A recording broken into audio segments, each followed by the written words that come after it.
Hello guys, আসসালামু আলাইকুম। তো আমি চলে আসলাম সেই রহস্যজনক জায়গায় যেটার কথা আমি আগের ভিডিওতে বলছিলাম। তো আমি অফিসে ঢুকে পড়ছি এবং আপনারা দেখে হয়তো ওরা কিছুটা গেস করছেন যে আমি কোথায় আসতে পারি। তো এটা হচ্ছে একটা কুরিয়ার সার্ভিসের অফিস। তো এখান থেকে আমার ফোনে একটা মেসেজ গিয়েছিল। তো আমি এখানে আসলাম এবং জিজ্ঞাসা করলাম যে অফিস সহকারীকে জানতে চাইলাম যে আমাকে কেন এখান থেকে মেসেজ দেওয়া হয়েছে। তো বললো, হ্যাঁ, আপনার একটা পার্সেল আসছে, তো সেই জন্য।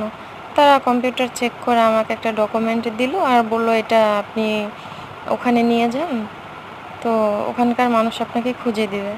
তো আমি এসে দেখলাম সেভাবে তেমন কোনো লোকজন নেই।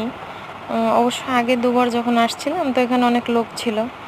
আর আমি এমনিতেই ভাবলাম যে আমি একটু গোয়েন্দাগিরি করি, নিজে নিজেই নিজের পার্সেলটাকে একটু খুঁজে বের করি। আর আমি আসলে খুব কনফিউজ ছিলাম যে হুট করে কেউ না বলে এমন কে হতে পারে যে আমার একটা পার্সেল দিবে, আর কেনই বা দেবে, আমি আগে থেকে কিছুই জানি না। তো আমি আসলে খুঁজতেছি,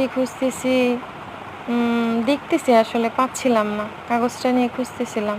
তো পার্সেলটা আমার সামনেই ছিল, বাট আমি দেখতে পাচ্ছিলাম না।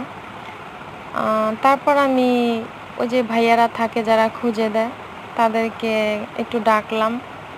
তারা আসলো এবং আমার কাগজটা হাতে নেওয়ার সাথে সাথে তারা দেখতে পাইলো যে আমার পার্সেলটা আসলে এই সাদা বক্সটাই হচ্ছে আমার পার্সেল।